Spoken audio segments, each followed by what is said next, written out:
Thank you very much for participating in the online seminar held by CrimeInfo, the NPO, entitled Japanese Prisons Through Photography, Conversation with Ex-Ministry of Justice Staff. I am the director of CrimeInfo. My name is Maiko Tagusari. Now I would like to call upon the first guest, Mr. Hiroyuki Shinkai. Mr. Shinkai started his career at Tokyo Detention Center in 1986. He went on to work in Corrections Bureau of the Ministry of Justice, at Fuji Prison, at Osaka Prison, and Juvenile Classification Home and other criminal detention facilities. He resigned from his position of director of the Fuji Prison Education Division this year, and he retired. And during this time, he studied in the US, and also he was involved in research and education at United Nations organizations such as UNAFE, United Nations Asia and Far East Institute, and other UN institutions. And he also served as the senior staff researcher at Research and Training Institute of the Ministry of Justice. Please look at his detailed profile by looking at the flyer. Now, Mr. Shinkai, please. Hello, my name is Shinkai. Thank you very much. So today's event is entitled A Conversation with Ex-Ministry of Justice Staff, Japanese Prisons Through Photography, Conversation with Ex-Ministry of Justice Staff. So I would like to first go over the context and as I go along. So let me share my screen. So first of all, when you hear the word prison, I don't know what kind of image you have in your mind, but Japanese prisons is run under the principle of secrecy of administration and penal system. So it used to be that we did not talk about what's happening inside the prison, but now there is new Penal Institutions Act, and under the law, the prisons should aim for being penal institutions that are open to society. And because the inmates are to be reintegrated into society eventually, so it is important that what's happening inside the prison is also known widely to the public.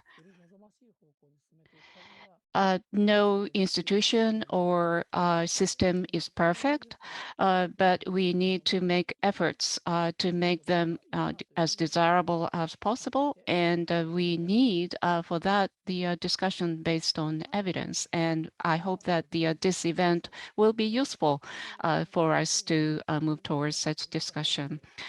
The prison is a place where the people who committed crimes are put in. So first of all, it's important to know about the situation of crimes. And this graph shows the number of people who are recognized by the police as having committed crimes, criminal offenses. And there was a very big peak, as you can see in this graph. However, since then, the number is rapidly declining. And there are criminal offenses and the offenses of special acts. And there is not much difference even in the special acts offenses, and the number of people who are criminals are rapidly declining. It's not just in Japan, but all over the world. But we don't know precisely why. Let me speak about the Japan's criminal justice system. And the crimes offenses are investigated by the police, but the police is organized by the unit of prefecture, and only the prosecutors have the power to prosecute. That is the characteristics of Japan. In other countries, sometimes the police or the citizens can prosecute, but the prosecutors have the monopolistic power, prosecutorial power. And once you know the defendant is convicted, then he or she will be put in a prison. And about the court, the trial, you may have heard of the Saibain or lay judge system, and it, the director of the CrimeInfo talked about the question of the death penalty system. And we have the death penalty system, but we also have the indeterminate sentence. But there is sometimes misunderstanding about indeterminate sentence. Indeterminate sentence is not life sentence. The indeterminate sentence just means that the prison sentence is indeterminate. So it's not life imprisonment. So the inmates can be released on parole. And Japan's criminal justice system is run, I mean, the prison system is run by the state, not by prefecture, for example. It's all run by the state, and it's called the penal institution facility. And one of the advantages of the prisons being run is that the uniform operation can be provided everywhere, anywhere in Japan. And when the inmates are, it can be released on parole or on the, so the people who have been released from prison can go on the uh, parole. So whether it is a provisional release on parole or for people who have been released from prison after serving the term, we have the parole supervision system, but I'm not going into the details about that today. So this shows the flow of the criminal justice system in Japan. I'm sorry, it's a very busy slide.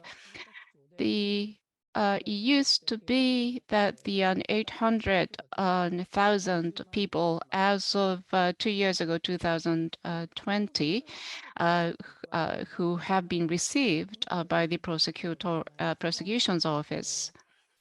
So if you look at the number of people who were put in prison in the same year, is that the 16,620 people. So that means 0.8% of the people whose case has been received by the prosecutor's office will eventually end up in prison. So it's very small. But that doesn't mean that all those who are put in prisons are in a way diehard violent criminals. So I'm going to talk about that while showing the photos. So the 16,000 inmates and the number of people who are actually in prisons, because of the decreasing number of new inmates coming in, the total number of inmates also decreasing. And as of 2020, there were 46,524 inmates throughout Japan. And as you compare that number with the peak period, then you can see that the number has been declining. So what kind of people are actually put in prisons? Are they monsters? Or what kind of people are, actually in prisons, and what kind of living they are having? This photo of the Fuji prison in Tokyo.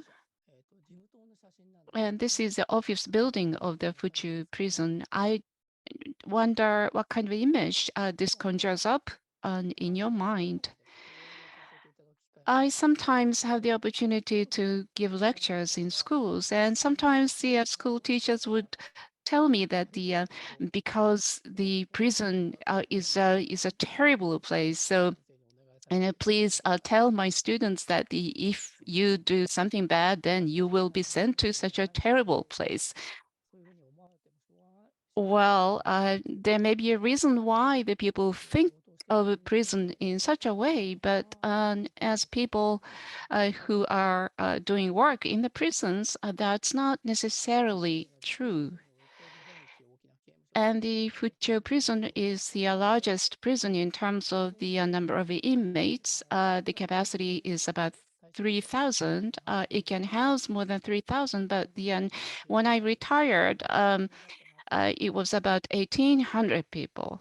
And we still had a lot of problems in dealing with that.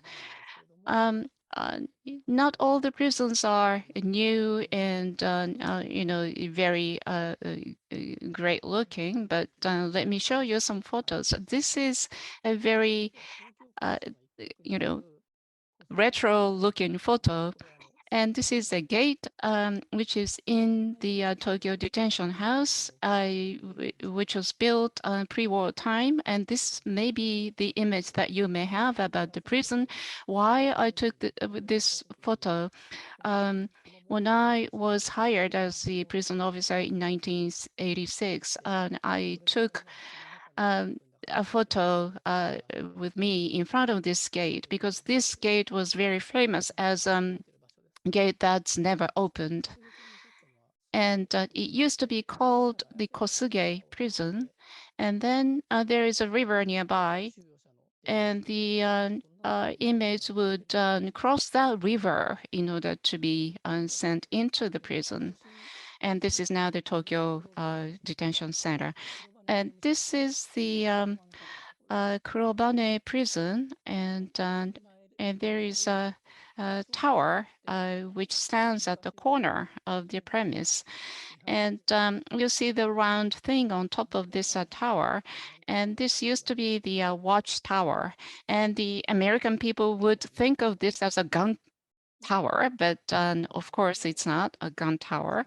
But right now, the camera is placed there, so there is no longer actual human beings standing there and watching the inmates.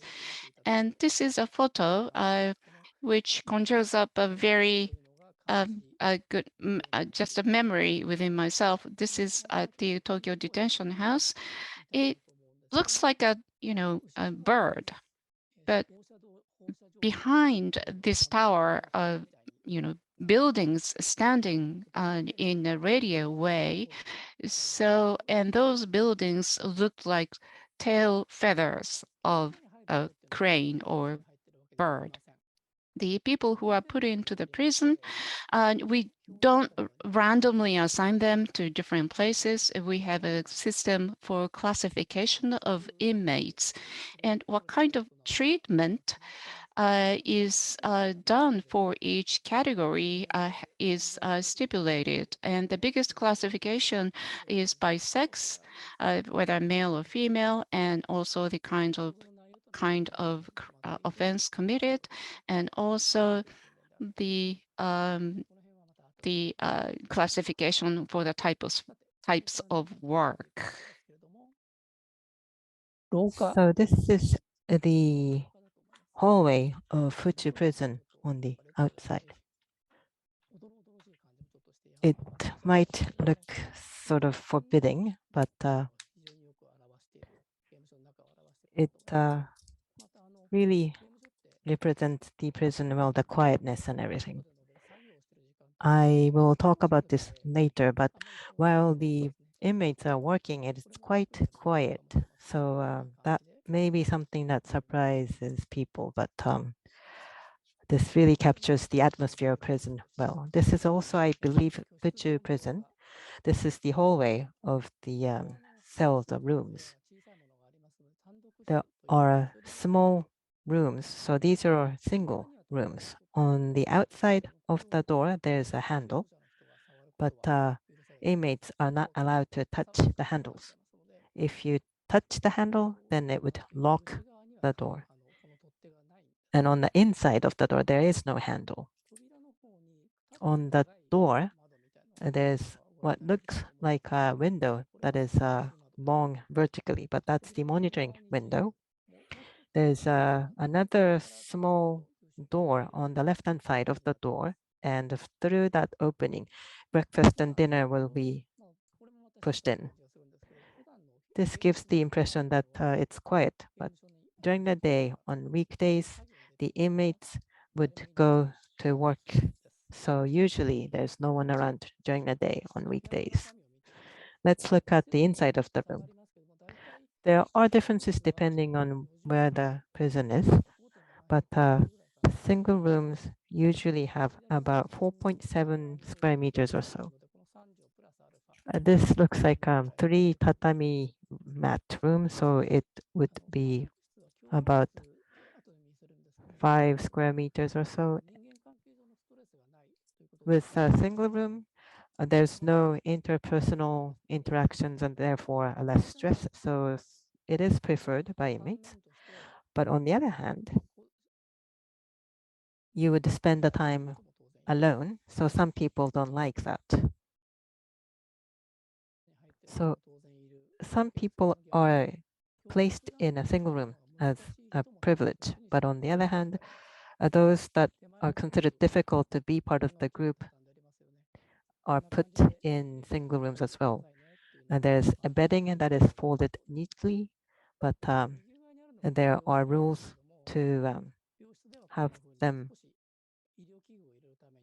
put away very neatly. There is a photo of a medical prison, and that is brighter and bigger. So sorry. So this is the single room of a medical prison. This is a photo of a group room. What's in the corner is the toilet. Actually, well, many people say that they didn't like the fact that there's a window in a toilet. Some people would engage in acts that are against the prison rules. So in order to prevent such acts, there are windows to be so that inmates can be monitored. Some people might try to commit suicide inside the toilet. So the prison guard need to be able to see. But if you live in a place like this, there's virtually no privacy. So it can be quite stressful. After dinner, until the time to go to bed, inmates can watch TV or play Go or Japanese chess or chat with inmates, and they can kill time that way. So some people prefer group rooms rather than single rooms. This room, I think it's a group room at Kurobane Prison. It gives the impression that people are actually living here. There are personal belongings that are placed here. It's a bit difficult to make out, but there's a wooden box, and that's where you would put the personal belongings. Recently, inmates would use small suitcases to manage their own personal belongings. So you are given a penalty as you're sent to prison, but the health management serves as the basis for that. Inmates would have to stay healthy, otherwise they cannot live a healthy life. So that's very important. At the time of going into prison, they will go through a health checkup, and the meals are served by the government, and there is calculation on calories and the salt content. Some people complain that the taste is quite bland, and clothing and beddings are provided, and that may be a big difference between Japanese prisons and the prisons in other countries. In other countries, the inmates are wearing their own clothes. So Japanese prisons may give the impression that it's quite monotonous. And there's daily outdoor exercises and medical care issues as well. Let's take a look at more photos. So I think this is the beginning of the exercise time. So the inmates are lined up neatly and the prison guard is saluting them. So as a prison guard, they try not to lack politeness or be on be with good manners. So if prison guards look down upon inmates, then such prison guards are scolded.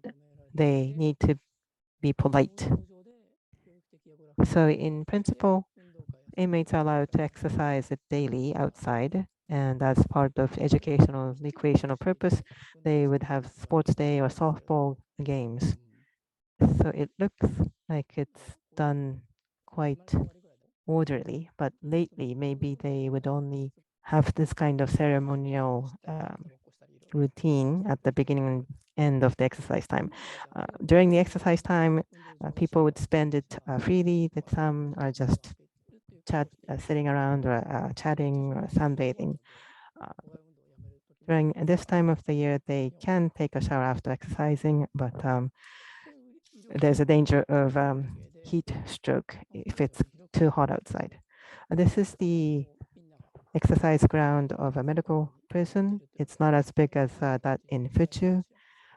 People are clustered around to stay warm in the sun. So this is more like real day-to-day lives of prison inmates.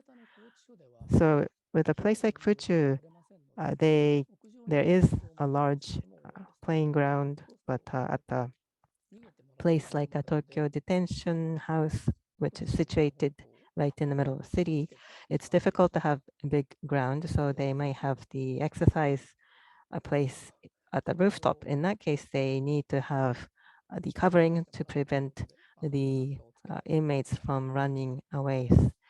Sometimes they would place a flower pot to make it easier for inmates to, I guess, cope with life. Oftentimes, I'm asked what will happen when you become sick after you're put in prison.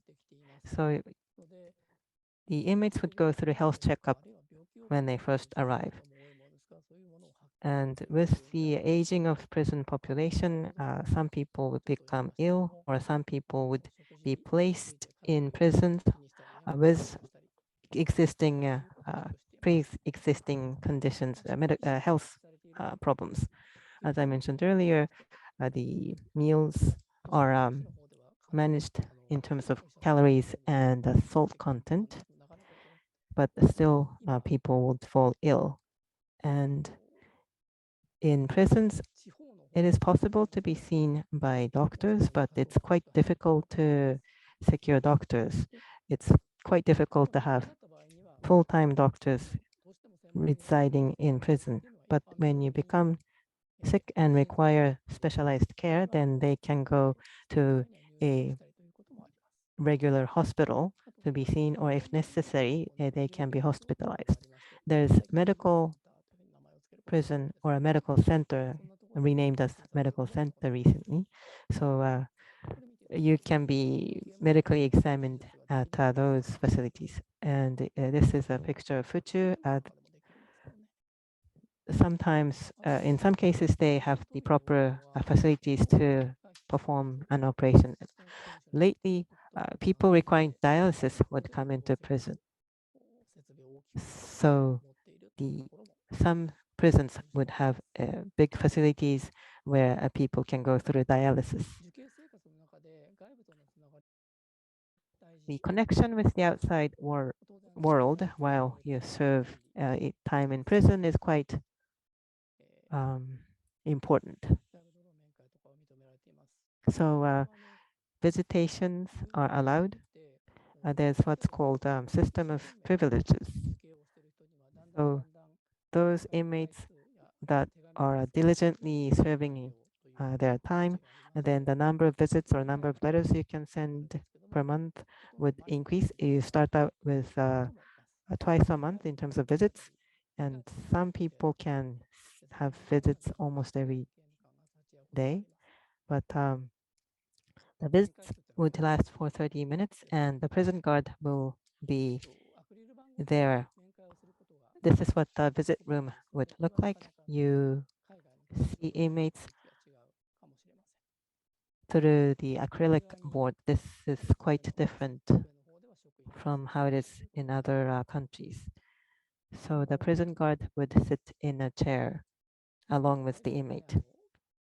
So in overseas countries, uh, during the visit, it's possible to hug or kiss the inmate, but that cannot be done in Japan. The communication by phone is starting to become possible. As I mentioned earlier, there's the privilege. So as you are given more privilege, you can use the phone. So I'll talk about what inmates would do inside prison. Right now, most inmates in prisons, they are in the prisons after receiving the imprisonment with labor. That is stipulated in law that the imprisonment consists of confinement in a penal institution with assigned work. So it's imprisonment as well as engaging in labor. So there are two things that they have to engage. But these sentenced persons are to be treated with the aim of stimulating motivation for reformation and rehabilitation in accordance with their own circumstances and the ability.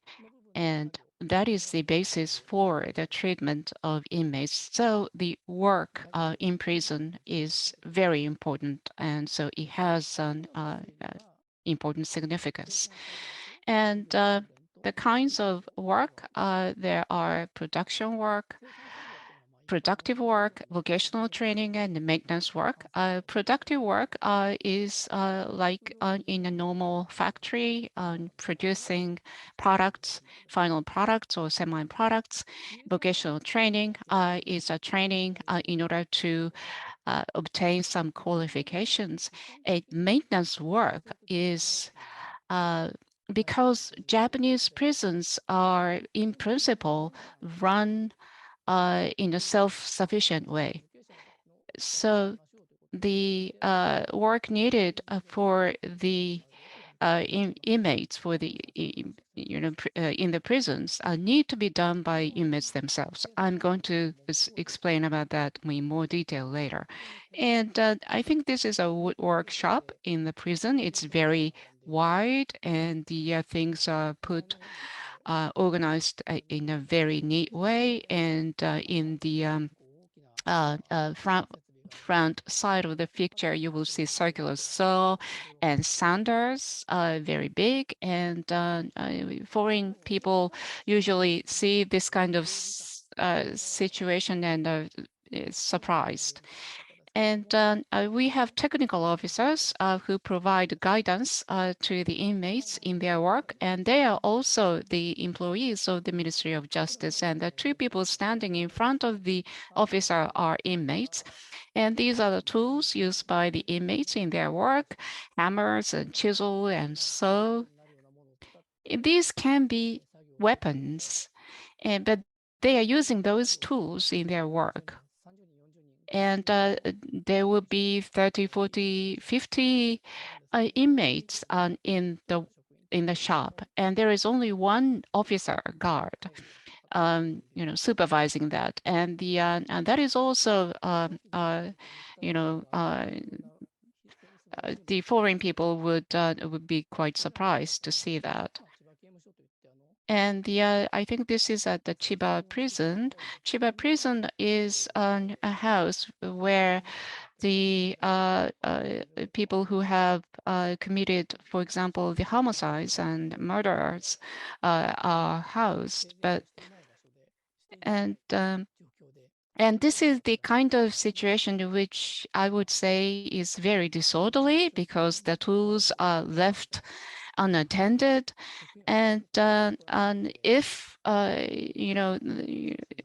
this kind of situation actually happens in the day-to-day work in the prisons, the officers in charge would be disciplined. I think probably this photo was taken for the purpose of photo taken. And then this is uh, the scene of painting the product. The organic solvent is used, so we take care of the preservation of such solvents.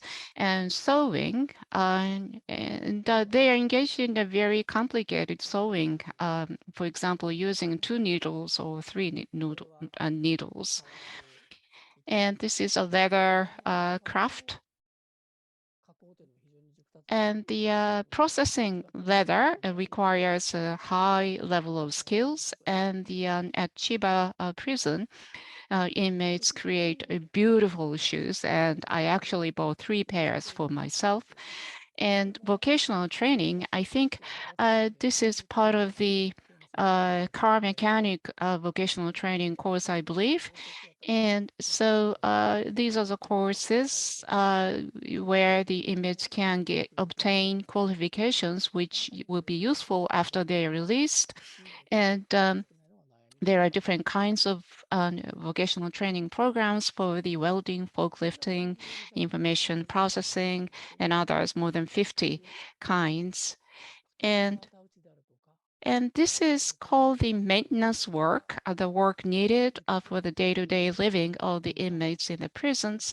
And I think this is the photo of an inmate taking care of the futon um, uh, that is used by the inmates. So the laundry and the sewing and the preparing the meals and so forth, and cleaning.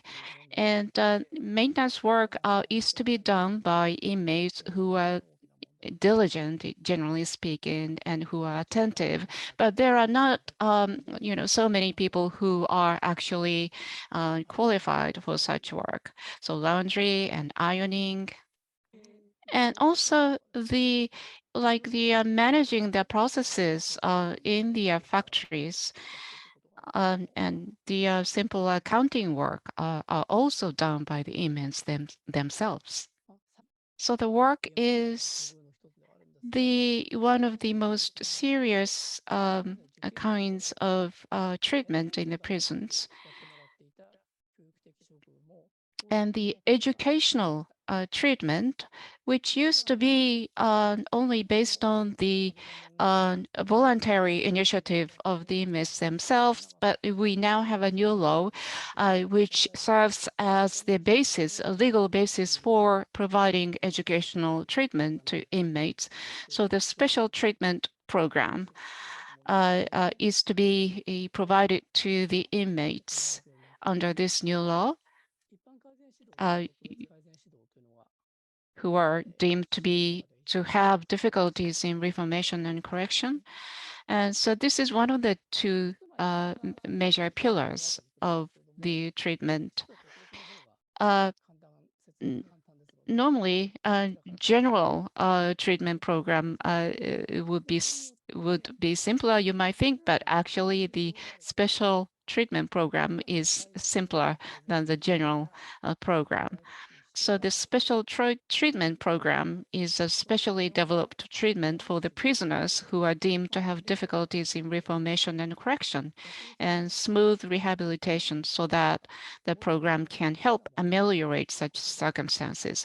I'll give you examples. For example, people who have drug addiction, and those who are trying to quit an organized crime organization, or sexual offenses, and the perspectives of the victims, whether the inmates have actually understanding of the perspectives of the victims for serious injury offenses and so forth, and the traffic safety and work. These 6 different kinds of training programs are called special treatment programs, and others, for example, the treatment program for people with alcohol addiction or the gambles and thefts and so forth is called the general treatment program. And we also have the course. We also have the programs to provide the educational courses for the inmates, special or supplementary programs. Many of the inmates have, graduated only from the mandatory education only up to like junior high school. So what we are doing is that we provide the educational program to inmates so that they can receive the qualifications for the graduation from high school. Like at Fuji Prison, there are officers who also have the license as a teacher. And the inmates who were struggling with the math and just could not really improve on the math scores, but eventually after receiving such guidance, he or she would be qualified as having graduated from high school. And about the newspapers and TVs and the books, the papers, the inmates can buy a paper themselves, or one paper can be passed around among the inmates. And there is a TV installed in the room. And I'm often asked about the kinds of programs that inmates are allowed to watch. Um, it depends on the facility, and in some facilities, they can watch whatever program they want to, and some facilities do have some rules about the kinds of programs they can watch. And it is a little bit difficult to set the rules about the TV and the books. They can buy the books that they want. They would call it like library factory, but this is open access library. It's quite unusual. Open access library means that people can just come in and take the book. Usually they don't do that. And there's a list of books that is given. And from the list, they would choose what books they want to check out. And the book will be given to inmates according to the request. Recently, there are quite a wide variety of inmates from different countries. So you can see that there are quite a lot of foreign books written in foreign languages, but it is quite difficult to secure them. I was once told to go buy books written in foreign languages, but it's actually quite difficult to do that. So we are having to depend on donations of foreign books made by embassies in Japan. After you're done with your life in prison, you would leave prison. You can be released on parole, or you can serve your sentence in full. If you're released in parole, that means after a certain period of time, if you show remorse very well, in that case, the regional parole board, you make a request to that board, and if you may be released on parole, and until the end of the sentence, you can spend your time and live outside the prison. In the case of being released after serving the time in full, at the end of your sentence, you're released.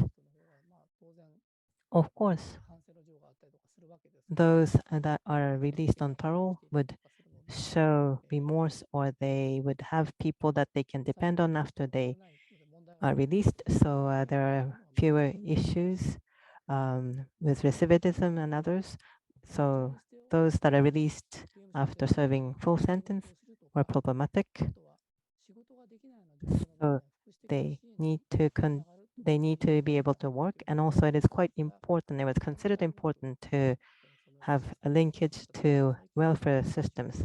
That wasn't done very well, but now support for finding work and for welfare system, that's been enhanced recently, especially, well, I should talk about welfare type of support. Someone from the Hello Work or the Work Placement Center would be in prison, and they can teach inmates how to go about finding jobs. And also there will be want ads that are specifically made for inmates. And that way, after they're released, regarding where they would work, these officers would consult or can give consultation sessions. Some people may have disabilities, or if they are quite old, they may not have any place to go back to. In that case, in order to receive welfare services after release, we would make special coordinations.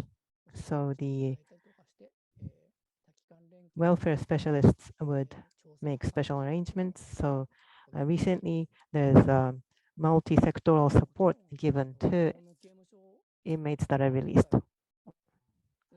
This time I gave an overview. I am talking about the overview of the prison, and I've been talking about good points largely, but Japanese prisons are, economically speaking, quite efficient. With a few number of personnel, it's compared to other countries' prisons, the number of personnel is quite small. But still, as I mentioned earlier, one guard would look at 30 to 50 inmates working in a factory or workshop. So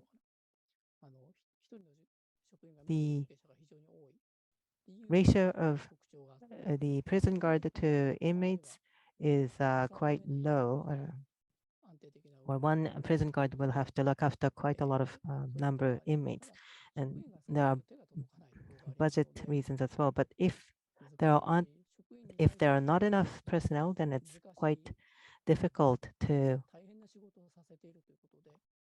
respond to individual needs.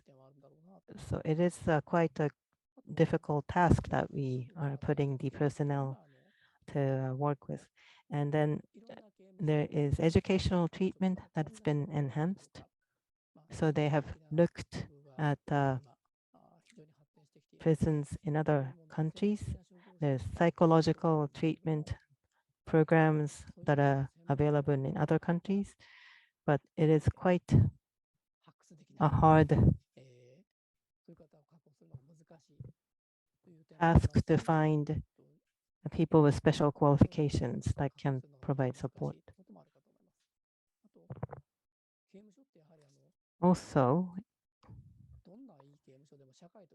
regardless of how good a prison is run, the prison is separated from society. That's one purpose of putting people in prison, to be separated out from society. So how to put them back in society and how to secure the connection with the society is another huge challenge.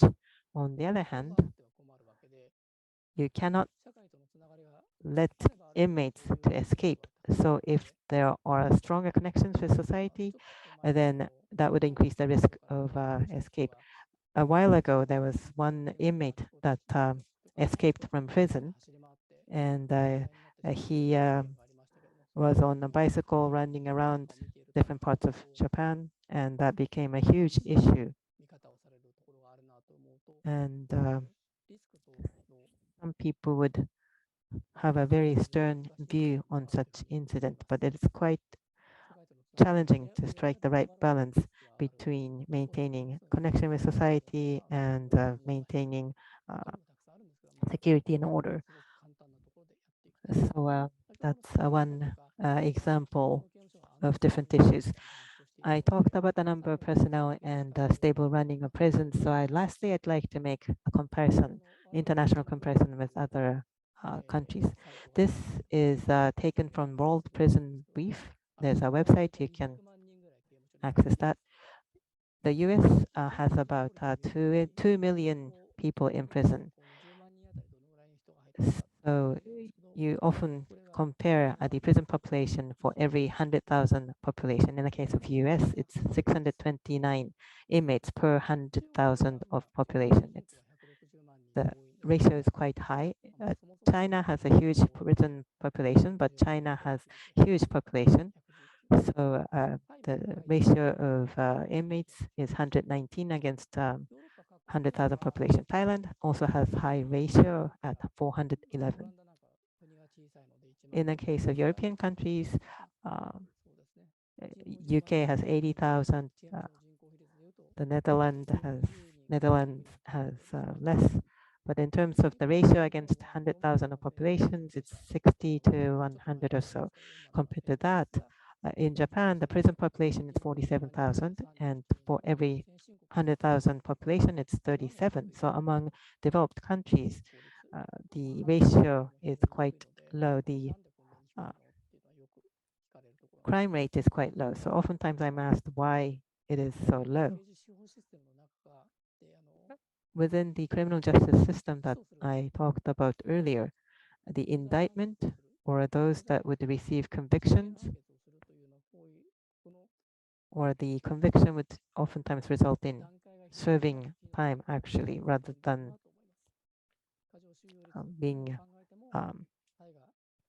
suspended, having the sentence suspended. So, and in terms of the inmates population against the capacity, at one point it was quite crowded, exceeding 100%, but now it's 56.6%. So I have been talking about prisons, and if you treat the inmates quite sternly, and then would that result in quiet prison? That's not necessarily the case. It is currently it's not too overcrowded, and it's quite stably run. The cases of escape is just 1 or 2 per year. So given these circumstances, the prison is run quite stably. But as I mentioned earlier, there would have to be transparency. The people from society at large need to be able to see what goes on in prison. So it's important that there's outside eye into prison. So with that, I'd like to conclude my talk. Thank you very much for your attention. Thank you very much, Shinkai-san. Next, let me introduce Ms. Reiko Nakamura. Ms. Nakamura joined the Ministry of Justice in 1993, and she worked in the Corrections Bureau, the Personal Division of Minister's Secretariat, as well as UNAFE, and then Iwakuni Prison and Tochigi Prison. In 2000, she retired from the Ministry of Justice, and then she worked as the judicial scrivener. Then since 2018, she has been an attorney at law in Hiroshima. For details of her profile, please look to the leaflet. So Nakamura-san, you have the floor. Hello, everyone. My name is Reiko Nakamura, and as was introduced by Tagusari-san, I joined the Ministry of Justice in 1993 and retired from the ministry, and I'm now an attorney in Hiroshima. Ms. Tagusari and I worked together in the Committee of the Japan Federation of Bar Associations Task Force for the Reform of Criminal Detention System, and it is through this relationship that I have been invited to this event today. I would like to thank you for this precious opportunity. Now that Mr. Shinkai has explained about the prisons in general and the photos of men's prisons, I will explain about the photos of women's prison. There are 5 photos, and all of them are from Tochigi Prison, which is the largest women's prison in Japan.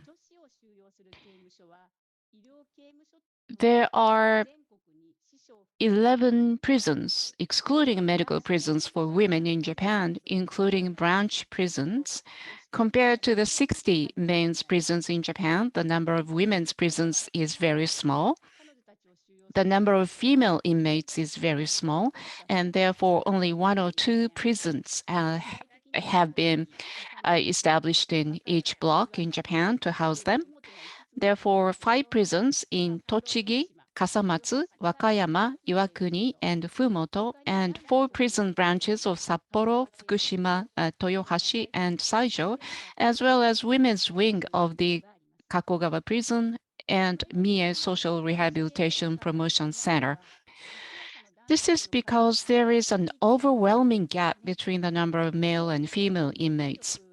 According to the Statistics Bureau of the Ministry of Internal Affairs and Communications, the male-to-female ratio of the Japanese population in December 2019 was approximately 49 to 51, probably reflecting the difference in average life expectancy. On the other hand, the population of penal institutions is approximately 92 to 8. In terms of prisoners only, the number of male inmates in penitentiary in 2020 was 14,799, while the number of female inmates was 1,763, about 12% of the total. So from these numbers, it may be said that overwhelming majority of those who are not law-abiding are male. And to return to Tochigi Prison, it is the largest prison in Japan that only houses female inmates with a capacity of 648 inmates. And one of the unique features of the Tochigi Prison compared to others is that it houses foreign inmates too. We are often asked what the characteristics of women's prisons are, and the simple answer is that we house all women regardless of the degree of progression of their criminal tendencies. In men's prisons, we separate prisons based on whether or not the inmates have advanced criminal tendencies. However, in women's prisons, where there are fewer of them, first-time inmates and veteran inmates who have served more time live together. In addition, the degree of criminal tendencies and the presence or absence of disabilities are actually taken into consideration when deciding which factory to work in and which room to occupy within the facility. At first glance, the photo shows an exterior with an iron bars on the window frames, as in the main prison. But if you look closely at the window, you will notice that there is a curtain on the right-hand side of the window. So, unlike men's facilities, women's facilities have curtains. Curtains could be a substitute for a hanging code for committing suicide. Therefore, there are no curtains in men's prisons where security guards need to be strengthened. So it can be said that women's prisons give more consideration to living environment with regard to the emotional stability of the individuals. Now, this is the photo of the living room. There are 2 types of rooms in women's prisons, group rooms and single rooms, and this picture shows a group room. Most of the rooms have capacity of 68 people. Although the incarceration rate of women's prisons does not exceed 100% at present, there was a period of overcrowding around 2005 when the number of women arrested was the highest in the post-war period. And there were times when the number of women accommodated in the group rooms exceeded the capacity. When I retired from the Ministry of Justice, it was a time of overcrowding, but the prison population increased rapidly and the incarceration rate, which was 79% in 1995, exceeded 100% in 2000 and reached 117.6% in 2004. That means that the two people have to live together in a solitary cell, or 8 to 9 people have to live together in a group cell where the capacity is 6. So the people are overcrowded in a small space. That may trigger some troubles among the inmates. So in those days, it was difficult for prison officers to focus on the treatment program. And in addition, many of the women's prisons have a structure called semi-open cell, in which there are no locks on the cells. And also for clothing, this is Iwakuni, in Iwakuni prison, prisoners sometimes wore one-piece dresses in the summer. And this photo shows a Buddhist altar in the prison, where private chaplains conduct Buddhist memorial services for individuals who wish to receive such services for the Bon Festival and the equinoxes. They also provide chaplain services to individuals and groups. Chaplain service is an activity for the purpose of spiritual salvation of inmates in penal institutions. For example, we invite the head priest of a temple to come and recite the Buddhist prayer. Among female inmates, the percentage of crimes of murder and bodily injury, offenses resulting in murder, is actually high. And the periodic memorial services on the anniversary of death of the victims are also held. The percentage of drug offenders, such as stimulants, is higher among female inmates than among the male inmates. I remember that when I worked there, more than half of the inmates were drug offenders. And also there is a higher recidivism, and the 40% of the inmates are for the violation of the Stimulants Control Act. And that is followed by the theft, and then followed by the murder. In men's prisons, there is a higher percentage of robbery, assault, etc., but such crimes are less common among women. The word murderer may conjure up images of a heinous character. Of course, it is a very serious crime, but the victim is often a close relative, such as family member or mistress, and therefore many inmates themselves have very strong conflicts within themselves. In addition, most inmates who are convicted of murder are first-time prisoners, and very few of them have experienced juvenile detention as minors, as is often the case with inmates of other offenses. My impression is that many of them had a trusting relationship with the staff as they served their long sentences. So let me talk about the characteristics of female inmates.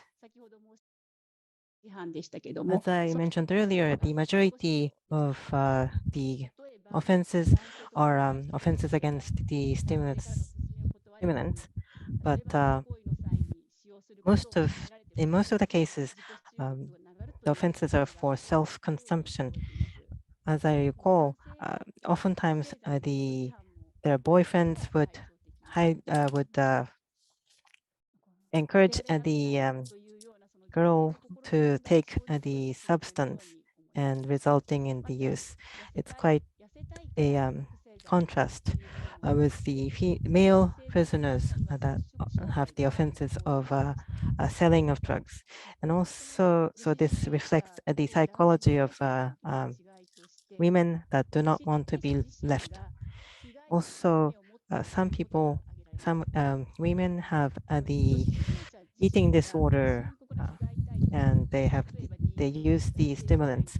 Also, another difference is that the female inmates are the victims themselves. Oftentimes, they have the experience of being a victim of domestic violence or sexual offenses. So the alcohol abuse or substance abuse, the mental illnesses, and the attempted suicides that are caused by their being victims is being pointed out. So they are offenders, but they're also victims. That's quite different from male inmates. Next photo is a photo of the factory where they are learning how to sew. So if you're sentenced with forced labor, you're supposed to work for up to 8 hours per day. So the sewing is one of the main work. The clothes of important brands are made in prison, and I was first surprised. And so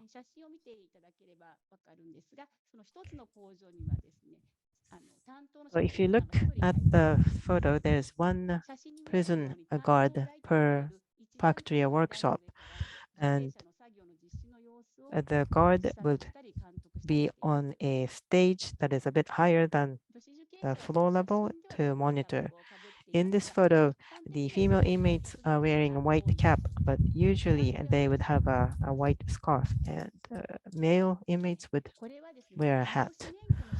This is the photograph of vocational training to be licensed as a beautician. After they are released, if they if you compare those with work against those that do not, if you don't have any work, then the recidivism is high. That's quite obvious. So it is extremely important that inmates are able to work after being released for rehabilitation of the inmates. So vocational training is done. In order to get licensed to become a beautician, you need to go through special training. So they would solicit inmates that wish to have the license or qualification, and after screening, they would send them to facilities where they would conduct vocational training program. And this is quite popular because you can be skilled. After you're licensed, you can be engaged in the actual work utilizing the qualification that you earned in a beauty parlor within the prison that general public can also use.